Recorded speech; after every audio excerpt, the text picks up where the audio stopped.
Welcome back to another episode of the WholeBro Mission podcast. As I'm recording, here's the latest that I have on DMX. So my understanding is that he did suffer a heart attack and has been hospitalized, and his lawyer went on television to say that he was off of life support and doing better and breathing on his own, but then he later recanted those remarks and said that DMX is still on life support. The actual latest article I've seen as of today is that he is declining, but we definitely want to send thoughts and prayers toward his family and him specifically. DMX is treasured by many for his music, and this is obviously a difficult situation for not just only the fans of his, but him and his family. He's been very transparent in terms of his journey as a man and as a father, gone on different TV shows, shared on different podcasts, and we'll get into some of that today. But he's shared quite a bit. He's been both transparent and vulnerable, which are things that I would applaud and recommend that other men begin to adopt, because there is some strength in vulnerability that I think many of us don't take advantage of, but he did and has made progress over the years. And I don't have all the details in the situation, but I do know that when it comes to drugs, and the story is that he was the victim of an overdose. When it comes to drugs, it's a complex relationship that we as a community have with it. We have different ideas of what's bad, what's acceptable, and so on and so forth. And that's what I wanted to get into today, our community's relationship with drugs, but using as a springboard DMX's story. So I knew about his fight with drugs, but I didn't know about his introduction to more hard drugs. So I have here, this is a clip from Talib Kweli's podcast. I believe it's called The People's Party. And here's DMX sharing on an experience that changed him dramatically. And potentially this is what could have opened the door to a life of battle with drugs and or addiction. The theme of my life is blessed with the curse. And the curse aspect of it was, like I said, I didn't smoke cigarettes. I didn't smoke weed. I didn't do anything. I'm 14 years old, and me and my man went to a robbery one night, and it was his birthday, and we came back and we split the money. I said, "Here, take this, go get something nice for your birthday, whatever." So he came back with a blunt rolled up, and as I'm counting the money, he lights the blunt, and I said, "I was impressed. I don't really smoke, nigga. Fuck out of here."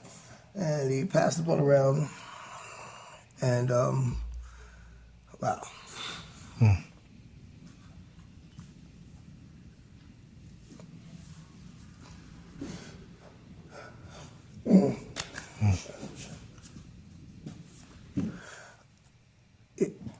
And I had the blood, and I'm like, I was no longer focused on the money. I never felt like this, like, it just fucked me up. I'm like, the fuck? And, I later found out that he laced the blunt with crack. My thing.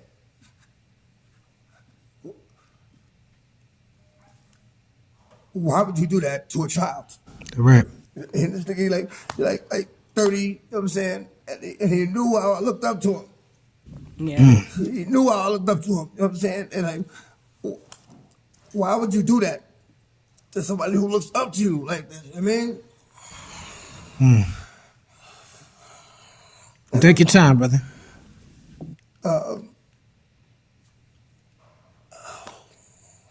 the monster was born. The monster was born. I mean, and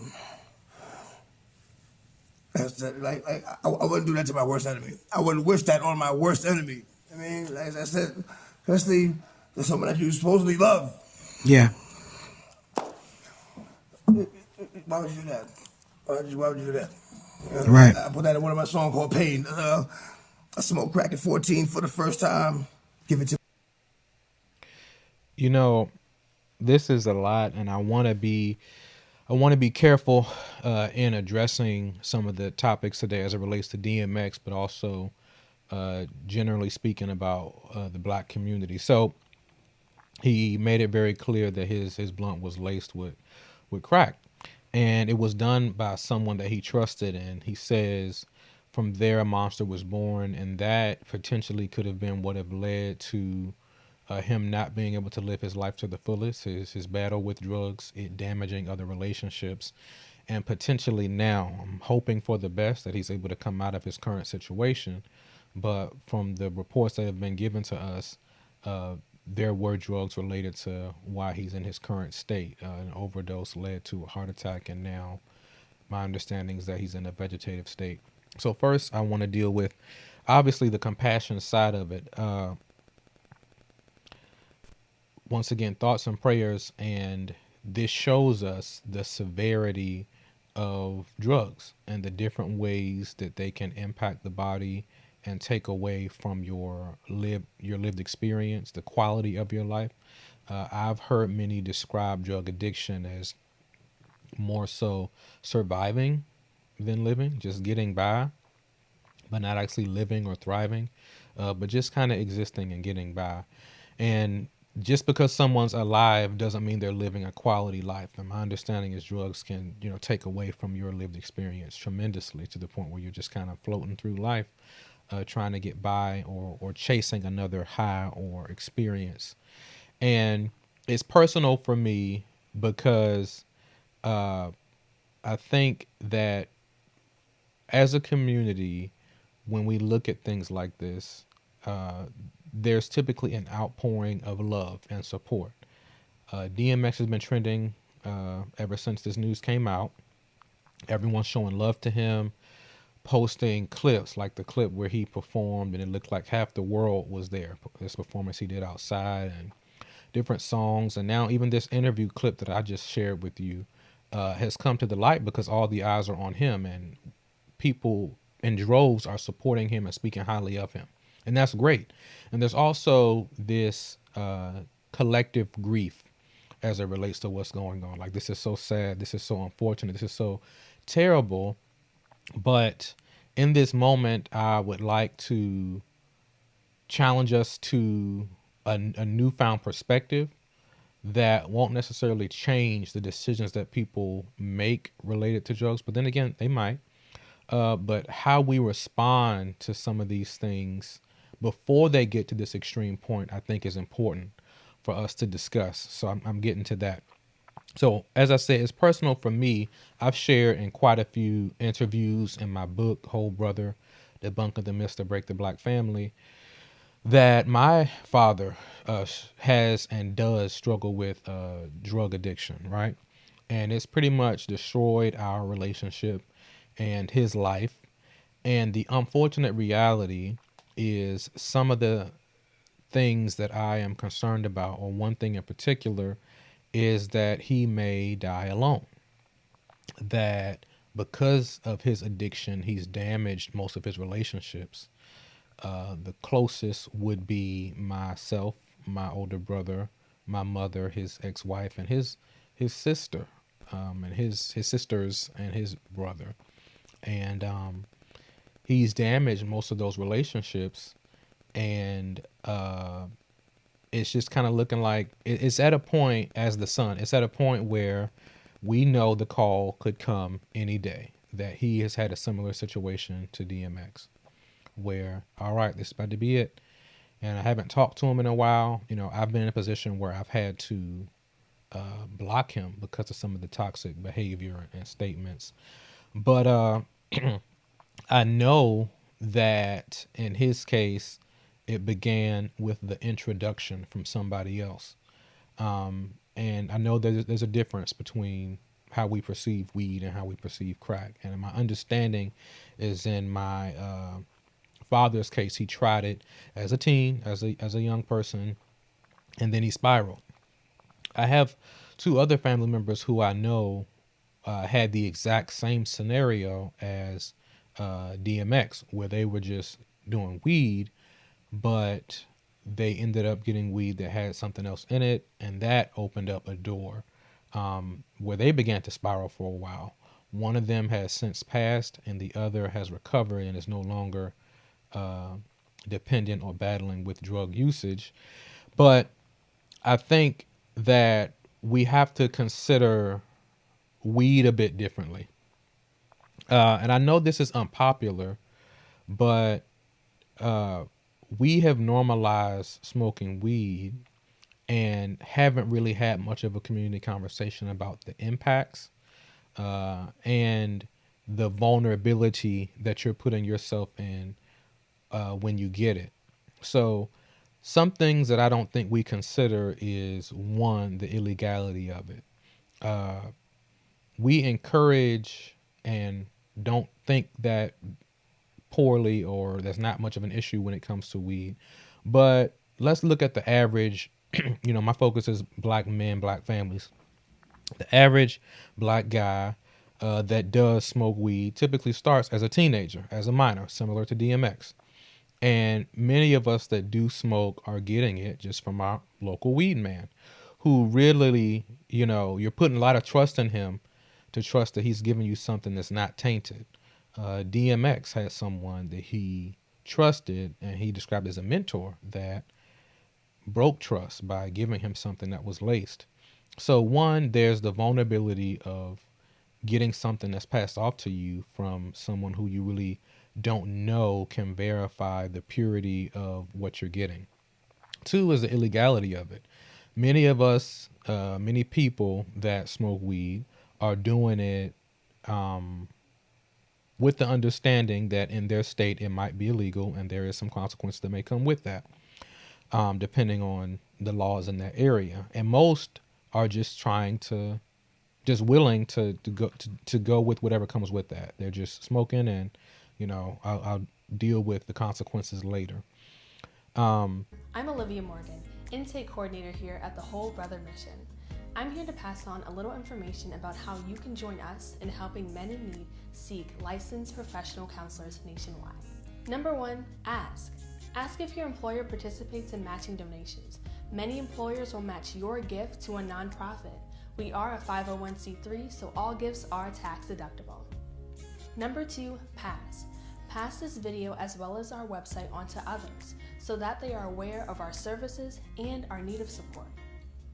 And number 3, give. If you're able to, please consider giving. The proceeds remove barriers for men seeing a culturally competent mental health professional, and they support our upcoming HBCU book tour. Thank you for your time. In addition to that, I know that the argument would be there's hard drugs, but then there's weed, and weed is more acceptable. And I'm not even trying to get into all that, but I'm getting more so into the reasons that we're using it. I wrote in my book that almost 100% of the people that I know that smoke weed are dealing with some level of unresolved trauma, whether there was sexual abuse, physical abuse, verbal abuse, brokenhearted due to some situations, a loss, a tragedy. There's always a story behind it, but we never get to that because we've normalized it and just kind of made it a social thing. But I hate the fact that because weed has become so normal in our community, we don't deal with the reasons why people are running to it. And one, as I mentioned, a lot of times it has to do with trauma or some level of unresolved issue that may be rattling off in their head. And a temporary fix is to get high as to not deal with what's going on. And you got to keep going back because you've never resolved the issue. You just distracted yourself for a period of time. In addition to that, many people in our community, I can speak on this personally, many black men are depressed, but they're not seeking out mental health professionals to get a diagnosis. They're just using weed to cope. So for years, they go in these cycles of extreme to not as extreme depression or more, and are using weed to cope with it because we think that I'll take care of this myself. And weed does play a part in support for mental health services, but you have to go through the proper channels to get that in this proper dosage and so on and so forth. But most of us, I can't say most, many of us are not going that route. It's just kind of this self-soothing aspect. And I'm not big on pharma. I'm not trying to say they can save us, but I'm just saying from a community perspective, we've normalized something that has long-term effects that could be damaging beyond what DMX has even explained.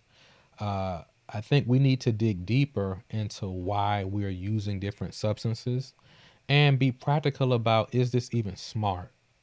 Is it smart to be trusting your weed man who's in what may be in a worse off situation than you to give you a substance that you then put in your body and you don't know what's going to happen until it happens?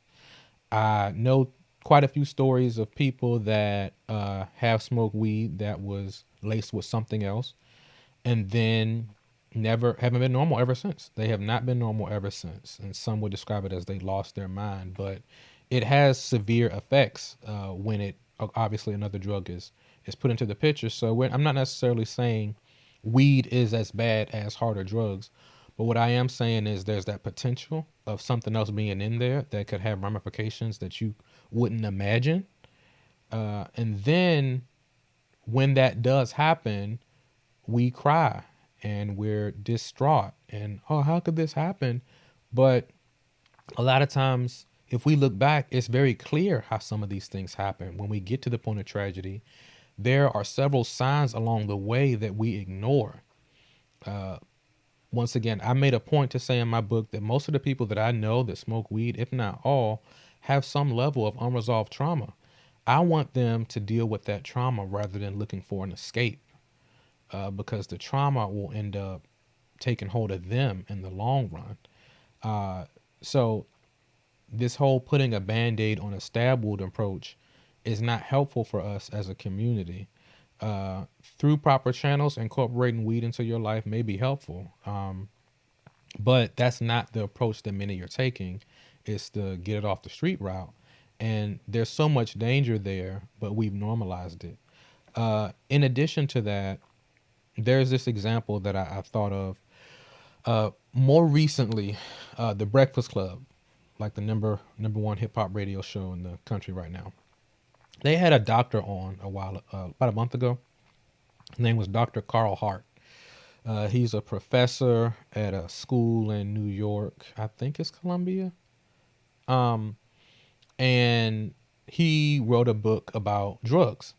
And he went viral for an article, and then they invited him on the show. And he basically is arguing that people use drugs. People use hard drugs. We can't stop them from doing that. But what he's saying is, I think there's a way for us to help these people who are going to use the drugs regardless if we, one, create places for these adults to test their drugs to make sure the dosage is right and that there is nothing else in that they're not expecting to be in there. He thinks that it can be done under certain circumstances in a healthier way. Now, obviously, he got a lot of pushback because many of us know similar stories to my dad, to DMX, to the others I referenced. The black community responded viscerally to him because it's like, bruh, don't normalize drug usage. But I do get the point that he's saying that some people are going to do it regardless. So if they are, let's try to create another barrier that may, or another avenue that may help them to do so in a not as dangerous way. Of course, it's ideal if no one used it. He might disagree with that statement, though. That's where the issue comes because he uses himself as well. But he uses drugs, gets them internationally, and has several channels to process his drugs that others don't. So I think that's where the issue came in, is that he uses personally and recommends it to a certain extent under certain circumstances, whereas most of us are just kind of like, don't do nothing at all ever. But the interesting thing I found from that interview with the Breakfast Club is the critique was, hey man, the hosts were saying, I don't think that you should normalize drug usage. And he would argue back, well, I'm not trying to encourage people to do it. I'm just saying adults that are going to do it, here's some systems that we should put in place. But they argued that, man, you're normalizing, you're encouraging drugs, and I don't want to encourage people to do that. I don't want to promote that. And I thought to myself, that's so interesting because this number one hip hop radio show, The Breakfast Club, I would say maybe 70+% of the guests that they have on the show are current or former drug dealers, rappers. And if they aren't actually, if they're not in the streets selling drugs, they're promoting drug usage or selling drugs in their music. This is a big part of hip hop. So it was interesting that this newfound morality came when this doctor was talking about drugs under certain circumstances. And the response was, I don't want to promote that, but we promote it so much in our community. The music is in many cases about drug. It used to be more so about selling drugs and being the cool guy in the neighborhood, but now it's about using it. Future is, really known for the whole Molly Percocet thing and Dirty Sprite and so on and so forth. So this has become normal in our community, and I think it's something that we need to push back on. Why? I'm not the person that is expecting artists to raise my children. So I'm not tripping on Lil Nas X's video, Cardi and Meg, or Future, because my perception is that's adult content that was meant for a specific audience. If you don't want your kids to consume that kind of content, then it's your responsibility to protect them from all that's out here or to explain it in a way that they can understand. I'm not trying to get artists to accommodate my personal parenting goals. However, I do think that the reality of the situation, and I've seen this as a younger black male, so many of us are not anchored in who we are. Whether your dad is in the home or not, you end up figuring out how to be a man or who women want you to be from hip hop because of the guys that get attention. I spoke also in my book about how I think Lil Wayne raised a generation of black men because he was that guy, the best rapper alive for a moment, and he was getting a lot of attention from women. So many times we end up doing stuff just because it looks cool and we don't know who we are. So in order to be accepted by the masses, we model ourselves after people who were getting that attention.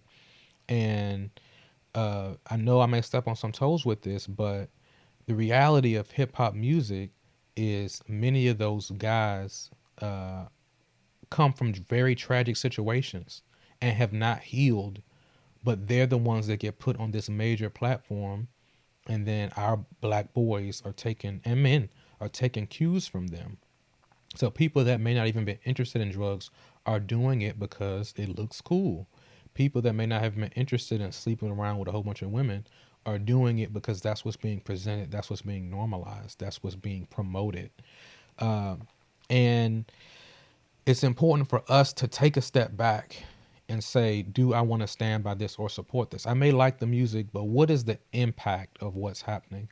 What is the impact of music that talks about drug usage and drug selling and killing other people in your community?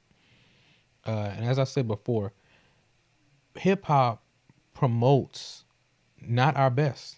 The people that are being platformed in hip hop are not our best. In many cases, they are our worst. And when I say our worst, I mean they're coming from some of the grimiest, most tragic situations, and then you put them on this nationwide platform and you give them money. I draw it back to my dad, who's an addict. And imagine if, of course, he's much older, so he probably wouldn't be the next breakout rapper, but imagine if you take him in that situation and then put him on a nationwide platform and give him money. He would destroy himself. And not saying that all famous rappers are drug addicts or the current ones are drug addicts, but they are in fragile states. And I think many of them get put on a platform, get money behind them, get all this support, and they're not in a healthy place. And we see over the course of their careers that they begin to spiral out of control and they destroy themselves. And that is something that we need to look into deeper. Who is choosing these people? Are we is it really just that we're responding to the music and they get put on the platform, or is this certain messaging that is being targeted toward us? And whether it's intentional or not, we have to be real about the impact that it's having on our community. I look at Kodak Black getting out of jail, Bobby Shmurda just getting out of jail, the stuff with Takashi, and you know, most of the people that our kids are looking at have not healed, and their dependence may be on drugs. They may be living lives of crime. They still may be selling to our communities. And people who aren't healed don't need to be put on a platform just yet, because that'll magnify what's already there. And I see that happening in many cases. And I wonder if the fame and the money hurt DMX more than it helped him. Are we platforming people too soon to the point where their fame and riches end up being their death sentence?